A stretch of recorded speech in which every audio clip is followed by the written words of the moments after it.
Então, geralmente, né, qual é a regra geral? A regra geral é a seguinte: o ano que o lançamento começa a poder ser possível, o ano que o lançamento começa a poder ser possível, não corre decadência. Quando eu estiver falando de lançamento de ofício, quando eu estiver falando de lançamento por declaração e, excepcionalmente, quando eu estiver falando de homologação, né, que não cumpriu o requisito da homologação. Então, é uma homologação mais ou menos.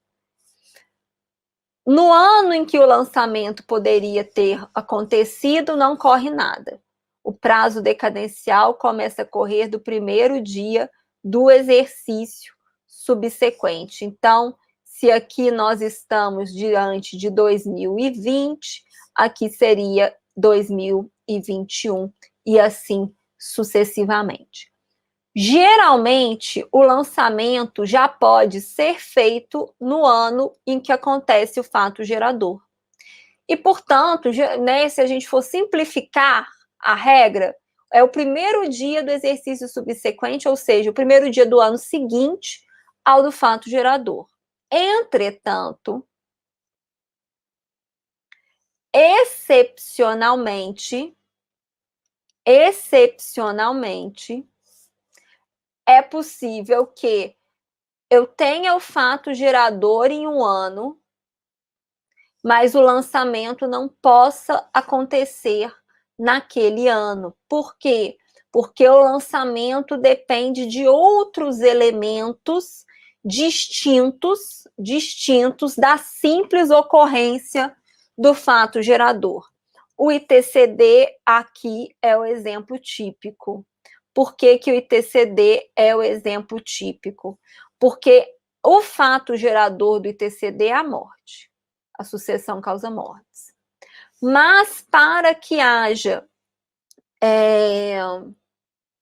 a constituição, né, do crédito tributário, eu preciso descobrir qual é o patrimônio partilhável. E para que se descubra o patrimônio partilhável, eu preciso ter o processo de inventário e a partilha determinada, né, o montante partilhável determinado.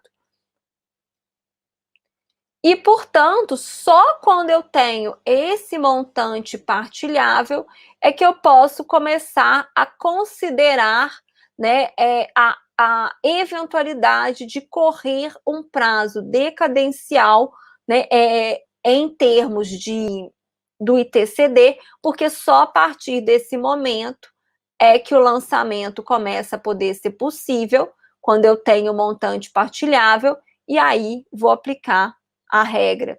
Então, se, por exemplo, foi definido, né, o montante partilhável, notifiquei a fazenda, a gente notifica a fazenda em 1/1 de 2020. Foi nesse momento que eu tive o momento, essa data é improvável, mas finge que é ela. Em 1/1 de 2020, notifiquei a fazenda. O prazo vai começar a correr em 1/1 de 2021, e aqui vamos começar o prazo de 5 anos, o prazo decadencial.